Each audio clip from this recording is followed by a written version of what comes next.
네, 안녕하세요. 오늘의 강사 선한부자 오간입니다. 오늘 여러분들께서 이 글쓰기를 너무 어려워한다는 소식을 듣고 제가 한번 특강을 간단하게 준비를 해봤는데요. 특강을 여러분들께서 들으신다고 하면은 이 자는 동안에도 이 수익이 되는 글쓰기를 좀 통달하실 수 있지 않을까, 혹은 기초적인 감이라도 잡고 가실 수 있지 않을까라는 생각으로 준비를 해보았습니다. 자, 많은 분들께서 이 글쓰기, 저희가 애드센스라는 걸 할 때 이 글쓰기라는 걸 빼먹을 수가 없겠죠. 혹은 저희가 온라인 비즈니스를 통해서 사람들에게 뭔가를 전달한다고 하면은 이 글이라는 것은 빼먹을 수가 없는 매체입니다. 그래서 요즘은 이 말보다는 채팅으로 많이 소통을 할 정도로 굉장히 글에 대한 중요성이 높아지고 있죠. 네, 그래서 여러분들이 글을 쓸 때 이 두 가지를 많이 어려워하시는 것 같아요. 무엇을, 그리고 어떻게, 이 두 가지로 나눠지게 되는데, 무엇을 써야 될지 모르겠어요, 그러고 무엇을 써야 될지 알겠어요 해도 어떻게 쓰죠? 라는 이런 반응이 많이 나왔는데요. 이 세 가지로 나눠질 것 같습니다. 여러분들이 주제를 찾을 때 처음에는 내가 뭘 쓸 수 있을까로 생각을 많이 하게 됩니다. 하지만 그렇게 하면은 여러분들이 무엇을 해선 정답을 찾을 수 있지만 저희 오늘의 주제인 이 수익형 글쓰기와는 전혀 다른 맥락으로 가게 될 거예요. 그래서 어느 순간 정신 차려보면 일기장이 되어 있는 거죠. 그런 것처럼 그렇게 되지 않기 위해서 여러분들은 나의 입장이 아니라 너의 입장에서, 혹은 어떤 말이냐, 소비자의 입장이 아니라 이제는 공급자의 입장으로서 글을 써야 된다라는 겁니다. 그래서 수익을 번다, 돈을 번다라는 것은 그런 거예요. 소비하는 사람이 돈을 버나요? 그렇지 않죠. 공급하는 사람, 무언가 제공을 하는 사람이 수익을 얻죠. 그래서 저희는 소비자가 아니라 공급자가 돼서 글 쓸 주제를 찾아 나가야 된다는 거죠. 그러면은 공급자가 됐으면 무엇을 해야 될까요? 공급자가 됐으면은 소비자가 무엇을 찾고 원해하는지를 생각하면서 주제를 선정을 해주는 겁니다. 예시를 들어서 저 같은 경우에는 내 입장으로 처음에 글을 쓰려고 했어요. 내가 지금 건강에 대해서 관심이 많으니까 그럼 영양제에 대해 써볼까? 라고 해서 영양제에 써보려고 했고, 건강 효능에 대해서 써보려고 했습니다. 건강이라는 건 내가 생각했을 때 죽을 때까지 계속 있어야 되니까 였죠. 근데 이 사고를 좀 바꿔봤어요. 사고를 바꿔서 주제도 완전 바꿨습니다. 주변에서 친구가 나 이런 거 정부에서 지원을 해준다길래 신청을 해보려고 해 라고 말을 했어요. 그걸 듣고 나서 그러면 저거는 사람들이 많이 찾는 거다. 그러니까 나도 저걸 한번 써봐야겠다 라고 해서 내가 아닌 너의 입장으로 글을 쓰기 시작을 했던 거고, 그게 아직까지도 사람들이 꾸준히 찾아주니까 수익을 계속 주고 있어요. 이런 식으로 누군가 계속 찾아주는 글을 써야 된다. 내가 쓰고 싶은 글을 쓰면은 그거는 잠깐은 즐거울 수 있지만 수익적으로는 수익을 낼 수가 없다. 그러면은 이 교집합을 찾아주면 더욱더 좋을 것 같다는 생각이 드는데요. 여러분들이 잘하는 거 플러스 많은 사람들이 찾는 거 위주로 써주면 되는데, 여기서 또 교집합을 찾았지만 한 가지 빠뜨리는 게 있어요. 어떤 거냐? 이 키워드입니다. 주제를 선정을 했어요. 내가 좋아하고 다른 사람들도 많이 찾는 주제를 선정을 했지만 그 사람들이 검색을 어떻게 하는지 몰라서 키워드를 빼먹고 적습니다. 제목 부분이나 글 중간중간에 이 키워드라는 걸 잡고 써야 되는데, 우리가 여태까지 글을 써본 적이 없잖아요. 글을 써봤자 일기장이나 저희가 마음대로 썼던 글들밖에 없는데, 우리는 온라인에다가 노출을 시켜서 수익을 내는 글쓰기를 하는 거예요. 그러면 사람들이 들어올 수 있도록 하는 기술을 가져가야 되는데, 그 핵심이 바로 이 키워드라는 겁니다. 그래서 실제로 저희 수강생분 중에 한 분이 옛날에 그런 분이 계셨어요. 글을 1000개를 썼는데 수익이 0.01달러, 방문자 하루에 30명 정도 밖에 되지 않은 분이 있었어요. 왜 그럴까? 되게 열심히 하셨다고 하는데 보니까 이 키워드가 하나도 없었다라는 거죠. 예시를 들어서 그럼 오토바이라고 예시를 들어볼게요. 오토바이 주제를 나는 하기로 했어 라고 하면은 잘 나가는 오토바이 라는 식으로 뭔가 키워드가 없죠. 네, 잘 나가는 오토바이라고 사람들이 검색을 할까요? 그런 것들은 좀 맞지 않겠죠. 하는 사람이 있긴 하겠지만 좀 적겠죠. 그런 것처럼 차라리 조금 더 디테일한 제목으로 적어주는 것이 이 키워드라는 겁니다. 오토바이라고 했으니까 조금 더 예시를 들어보면은 제목에다가 뭐 품종을 넣어주는 거예요. 모델명을 넣어주는 거예요. BMW 오토바이, 뭐 아니면은 이륜기동 뭐 오토바이. 제가 오토바이에 대해서 잘 모르지만 이런 식으로 조금 더 디테일하게 쪼개서 메인 키워드라는 개념이 있거든요. 그럼 오토바이라는 게 메인 키워드이고 거기에 따라 붙는 이 세부 키워드까지 같이 잡는 연습들을 많이 하셔야지 방문자를 높일 수가 있게 되는 겁니다. 그럼 방문자가 높아지면 어떻게 되느냐? 수익이 많이 높아지겠죠. 근데 여기서 또 키워드를 어떻게 찾아야 될지 모르겠어요 라고 하시는 분들이 많이 계세요. 그러면은 저는 이 키워드를 찾아주는 툴들이 많이 있습니다. 키워드를 찾아주는 툴들.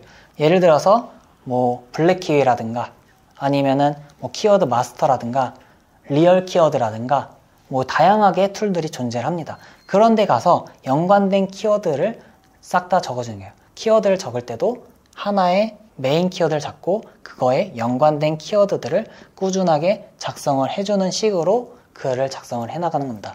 그러면은 무엇을 적어야 될지 해서 지금 주제를 정했고 그 다음에 키워드를 적었어요. 하나의 키워드를 잡고 나니까 5개 이상의 글을 쓸 수 있는 구조를 만드는 겁니다. 이런 식으로 썼고 이러한 CTR을 높이기 위한 작업으로 카피라이팅이라는 것을 여러분들이 공부를 해줘야 됩니다. 글을 쓰실 때 키워드 안에다가 여러분들이 이 카피라이팅을 같이 적용을 해주는 겁니다. 카피라이팅을 적용을 하는데 짤을 넣어주면 사람들이 조금 더 눈에 띄게 돼서 좀 더 클릭률이 높아진다 그래요. 그러한 기술들을 여기다가 접목을 해주는 거죠. 그리고 나서 이렇게 무엇을 적을지 주제를 정했고 키워드를 정했고 거기에 대한 후킹까지 조금 배웠다고 하면은 어떻게 써야 되나요로 좀 넘어가 보도록 할게요. 자, 어떻게 써야 되나요? 여러분들이 주제를 정하고 키워드를 정했다면 이거에 대한 여러분들이 빨리 글을 쓸 수 있도록 글 구조라는 것을 잡아주는 겁니다. 글을 쓸 때 많은 분들이 막혀하는 것들이 있죠. 글을 쓰다 보면 자꾸 딴 길로 새요. 글 쓰는데 너무 오랜 시간이 걸려요. 그러한 말들을 많이 해주시는데요. 그러한 이유는 다음 문단을 어떻게 써야 될지 모르기 때문입니다. 다음 문단을 어떻게 써야 될지 모른다라는 거는 글에 대한 구조가 짜여 있지 않다라는 거예요. 여기서 어떤 글을 쓸지 서론을 적고 기승전결이라는 게 있잖아요. 글을 쓸 때도 그런 것처럼 포스팅 내에서도 여러분들이 이 기승전결을 항상 구조를 짜놓는 겁니다. 서론은 여기다가 서론을 적을 거고 그 다음에는 목차를 넣어둘 거고 그 다음에는 첫 번째 문단을 넣어둘 거고 그리고 나서 세 번째 문단을 적어둘 거고 이런 식으로 문단과 서론은 어디에 배치해 있을지 그런 것들을 미리 정해 놓는 것을 글 구조라고 한다. 이런 것들을 처음에 좀 글을 쓰다 보면은 여러분들의 글 구조가 잡히실 거예요. 그런 것들을 서식 같은 데다가 혹은 여러분들의 메모장에다 저장을 해 두신 다음에 글을 쓸 때마다 붙여넣기 해서 거기에서 쓰는 거죠. 그리고 글 구조라고 해서 조금 더 팁을 말씀드린다고 하면은 이 글 구조를 적을 때도 어떤 문단을 먼저 보여줄 것인가도 여러분들이 잘 정해 주셔야 합니다. 예시를 들어서 실업급여 신청 방법이라는 것을 예시를 들어볼게요. 그러면은 이 실업급여 신청 방법이라는 글들을 사람들이 보러 왔을 때 이 사람들은 어떤 걸 원해야 할까요? 어떤 걸 원해야 할까? 그런 것들을 생각하면서 글의 구조를 짜 나가야 되는 거예요. 아까 처음에 우리가 너의 입장으로 그 공급자의 입장에서 소비자를 바라보고 글을 주제를 정해야 된다 그랬죠. 글을 쓸 때도 마찬가지입니다. 이 사람들은 왜 우리 글에 들어왔을까? 그러면은 어떤 걸 먼저 보여줄까?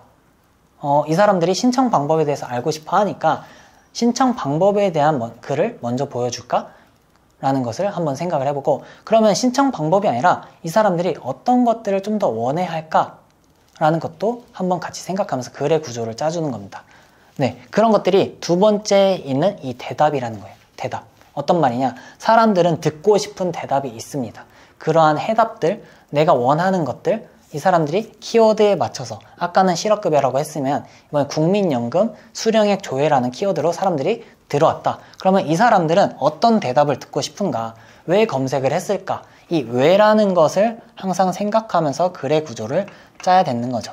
그리고 나서 세 번째로는 밀당이에요. 밀당. 이 사람들이 뭔가 듣고 싶은 게 있어서 왔어요. 그러면은 오자마자 너 이거 듣고 싶었지? 이렇게 정보를 주는 것이 아니라 그러면은 그 사람 고마워 하고 바로 나가버리겠죠. 하지만 저희가 원하는 것은 이러한 정보도 주고 광고도 하면서 광고 수익을 얻는 것이 저희의 목적이잖아요. 그쵸?